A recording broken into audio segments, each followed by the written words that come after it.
My Old Ass, now on Prime, directed by Megan Park. I don't believe this was in the theaters very long. Probably partially for the name. The name's a big joke that's displayed in the movie, but I think it probably works to the detriment of this movie because I'm just guessing that people just out of the blue hearing My Old Ass, the name of this movie, are going to have a very wrong attitude of the tone and kind of the subject matter of this movie. And I think it's going to probably drive people away that are the target audience of this movie. And I think marketing wise, it's probably a mistake. I get it. It doesn't bother me. Once you see the movie, you get it. But I think on the front end of that, on the front end of My Old Ass, it's going to hurt the movie getting the eyeballs and the viewers that it probably should get. So what is My Old Ass? Directed by Megan Park. The main stars you need to know, it's got a bunch of people in here as side characters, but the main characters are Elliott, played by Maisy Stella, and older Elliott, played by Aubrey Plaza. And I didn't write it down. There's another gentleman. He's the main love interest in this. And I should have written it down. Chad. Well, whoever plays Chad, you did a great job. Look up IMDb. Sorry, I'm giving you bad credit here. So as you heard, old Elliott. So what is this old Elliott? Oh, My Old Ass. Maybe you're going to get any idea here. So the basic conceit of this movie is that Elliott, again, I want to say Maisy Stella, amazing. This is one of those roles like the main actor in Spontaneous. The main actor in Spontaneous kind of came out of nowhere and it's like, where did she come from? She was amazing. Maisy Stella is kind of like that in this movie. She has to really carry this movie, and I don't know who she is, but she's got who she was before this. I was not a follower of her. She's got great charisma and great energy in this movie, and you would think Aubrey Plaza, which obviously is much more of a name star, would be the selling point, but Maisy Stella has to really pull it off in this movie to keep you there, and she does. So what it is the Elliott character, it's like the summer before college, so kind of a classic, coming of age sort of a setup, summer before college. She's with all her friends. She is just kind of living her life and very outgoing, even to the point that she kind of isn't like really doing much with her family. She's just about her friends and her, kind of having flings with different people, guys and girls, mostly girls, and just kind of living her life and just sowing her oats. And her friends all take her out. They go out into the woods and they're going to do shrooms. And they do, and they're all tripping. And her way of tripping is that she magically sees her older self. And of course, she thinks she's just having this, hallucination, as she has this elongated conversation with her older self, played by Aubrey Plaza, which comes where the My Old Ass comes from. And you get that interaction. And of course, she just assumes that once she comes out of that trip, that was just all something that happened in her head.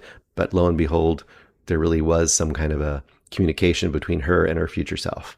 Now, obviously, that's a highly unrealistic kind of a fantasy sort of a setup. But it's just literally a catalyst to have her kind of question and approach the rest of that kind of that summer in a way she might have not expected to do. And basically her her old version gives her some advice. I'm going to actually leave it kind of vague because I think discovering it is kind of fun.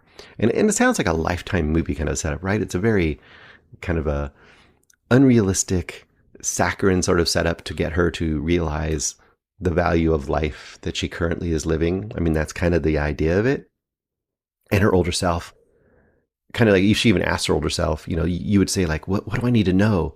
If you could tell your younger self one thing, what would you tell yourself? That kind of an idea.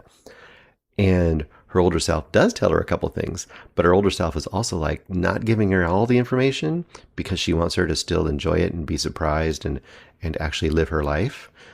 But she also gives her a couple of specific things to do and a very specific warning about Chad, who is a young man who has entered her life this summer, who is just a guy that is working on her dad's cranberry farm. And that is just a great setup because now she has some goals. Now you're wondering where they're going to go. And why is there a warning about Chad? What's this warning about?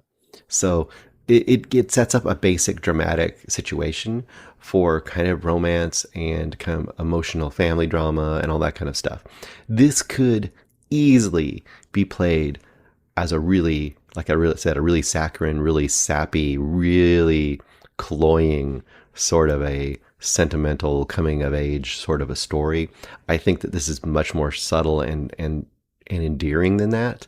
And I think it has some real, I mean, it's not going to change the world, but this is one of those movies where you just want one of those, kind of like Coda, where you want to go into a movie that you know is going to treat you right and you're going to experience some very real kind of family and relationship emotions and some a little bit of sadness and a little bit of happiness and some of that kind of, well, like you said, coming of age, end of summer, one of those end of summer sort of a movies where it's like you're on the cusp of changing into the responsibility of adulthood, but you have a little bit of that wonder and that almost naivete of what you could do with your life, that kind of stuff. That's really where this movie lives, and I think it really does a good job there. I'm going to give it 4 stars. I'm almost going towards 4.5 stars. I think that's a pretty good rewatchability. The only warning I will give to people is I didn't watch the trailer. I'm guessing it probably really plays up the interactions between Maisy and Aubrey Plaza as the two versions of themselves. That you could see that being like the whole movie long, that they're like, you know, almost that you could see Aubrey Plaza like a ghost next to her the whole movie while stuff is happening. It's not like that at all. They aren't together. Aubrey is not in this movie very much. It's more of a kickoff of the situation, and there is some small interactions throughout the movie, but really and truly, it's Maisy's character's story.